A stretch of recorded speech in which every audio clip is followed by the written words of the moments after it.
Good evening, everybody. It is August 28th, and this watch says that it's 7:41. And this watch says that it is 7:49.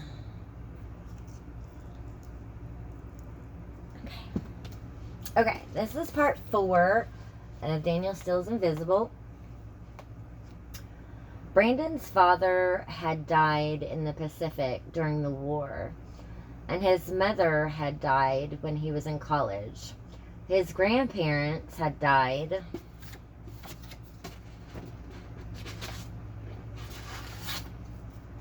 long before his father had been from a family with money. They were not enormously rich, but they were comfortable, and he had left his widow and only son enough money to live well on. He was from an old, respected family whose fortune had dwindled slowly over time, but there was still enough left for his widow and son to live in a decent neighborhood in a nice apartment in the East 80s in New York, and for Brandon to get a good education at Columbia and go to business school after that. Brandon had made some wise investments and had a strong entrepreneurial streak. He invested in a plastics company that did well in the 60s. By the time he met Fabian in Paris in 1970, he was making a considerable amount of money and living well.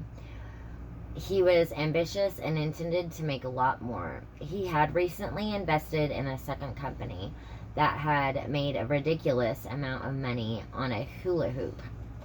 It had been patented 7 years before, and he had purchased a large share of the company that produced it. The hula hoop was cheap to make and had become an enormous fad, and had already made the company a lot of money. Investing in the company 7 years later made Brandon a lot of money too. With their newest products and his other investments, he had a good head for business and an instinct for what would sell and what people wanted. He hadn't made a single investment mistake so far. Okay, that's all for this video. Thank you for watching.